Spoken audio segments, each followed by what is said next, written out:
উনি মনে করেছেন এইভাবে গুলি করে হত্যা করে রক্ত ঝরিয়ে রক্তগঙ্গা বইয়ে দিয়ে তিনি তার ময়ূরের সিংহাসন রক্ষা করবেন। কিন্তু এই ধরো কথা শুনুন, কিন্তু তিনি এই জাতির বীরত্বের ইতিহাস, তার ভেতরের সাহসের যে শক্তি, এই শক্তি পরিমাপ করতে পারেননি শেখ হাসিনা। পরিমাপ করতে পারেননি বলেই তিনি দেখছেন হেলিকপ্টার থেকে গুলি করাচ্ছেন, র্যাবের হেলিকপ্টার দিয়ে গুলি খাচ্ছে, মিছিল এগিয়ে যাচ্ছে, ডানে বামে চারিদিক থেকে গুলি আসছে, cannon to right of them, cannon to left of them, cannon in front of them, into the valley of death. Alfred টেনিসনের সেই কবিতাটা, ডানে কামানের গোলা বামে কামানের গোলা, মৃত্যুর উপত্যকা দিয়ে সৈন্যরা ছুটে বেড়াচ্ছে। জুলাই বিপ্লবের সৈনিকরা ছিল তাই, ডানে বামে গুলি।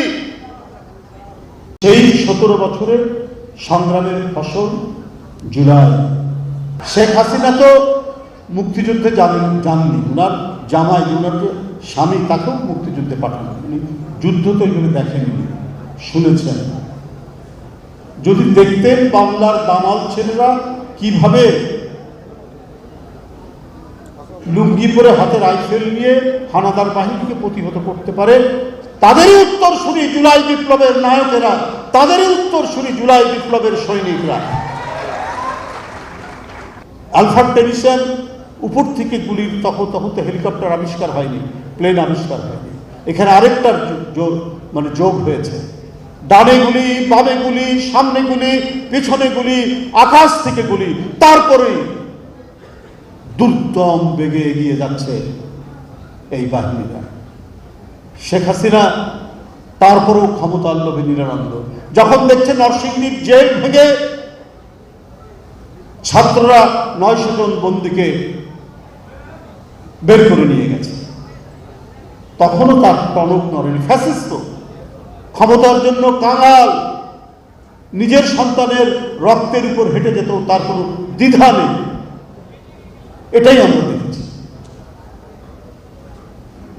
তারপরেও তার আরেক সেনাপতি ওবায়দুল কাদেরের কথা ভুলে গেছেন? ওই জুলাইয়ের 24-25 তারিখে তিনি সাংবাদিক সম্মেলন করে বলছেন ছাত্রদের উচিত শিক্ষা দেওয়া হবে। এরা দেশের অভিভাবক, এরা দেশের মন্ত্রী, এরা রাজনীতি করে, ওদের টনক করে না। সাংবাদিক সম্মেলন করে তৎকালীন অবৈধ প্রধানমন্ত্রী বলছেন এরা রাজাকারের বাচ্চা। ছাত্ররা জবাব দিয়েছে,